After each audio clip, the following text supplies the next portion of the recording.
నా కర్మ ఫలం మెట్టెక్కుతుంటే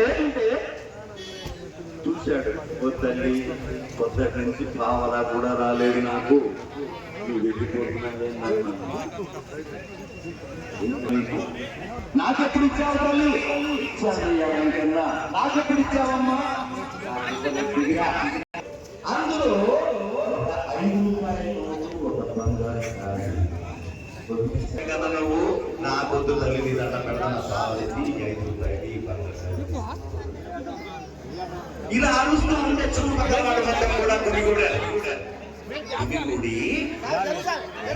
ఆయన 1 గంటప్పుడు అరుస్తున్నావు అంటే, ఎవరో పిచ్చి తల్లి నా రిక్షా ఎక్కింది మారుతి థియేటర్ దగ్గర, నాకు ఇక్కడికి ఇంద్రకీలాద్రికి పావని చేసి 5 రూపాయలు ఇచ్చింది, బంగారు గాజు ఇచ్చింది, నాకెందుకు? చూడండి ఎప్పుడే మెట్టు తిరుగుతుంది. అయితే నాకు కనపడుతుంది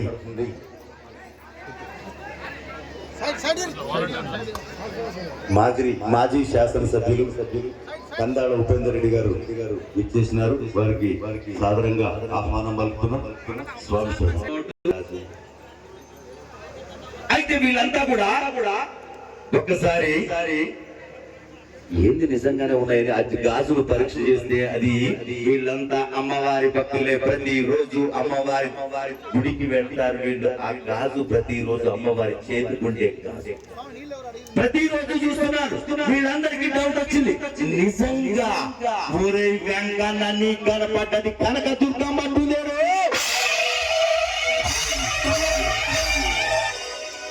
అనగానే వీడికి కూడా డౌట్ వచ్చింది, నిజంగా మూర్ఖ పక్కు తప్ప కన్నప్ప పంది మాంసాన్ని తీసుకొచ్చి పెట్టి తింటవాడు అన్నాడు. అంతేకాకుండా నోటి నిండా నీళ్లు తీసుకొచ్చి నీకు స్నానం చేయించాను శ్రీవయ్య అన్నాడు.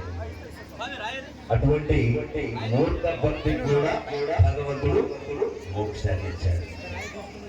కాబట్టి ఈ రోజు మనం అందులో కొంత 5% అన్న మనం భక్తులు పాటలు పాల్గొందాం, పూజలు పాల్గొన్న స్వాములు. అమ్మా వచ్చిందే ఏడే తల్లి వచ్చింది,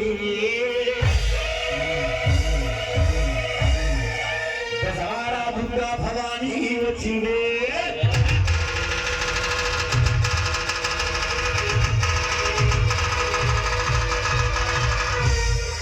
మధ్యలో డిస్టర్బ్ చేయకుండా నా పని నన్ను చేసుకునేది. సివిల్ వాళ్ళు ఎవరు వస్తే వాలంటీర్స్ పంపడుతుంది.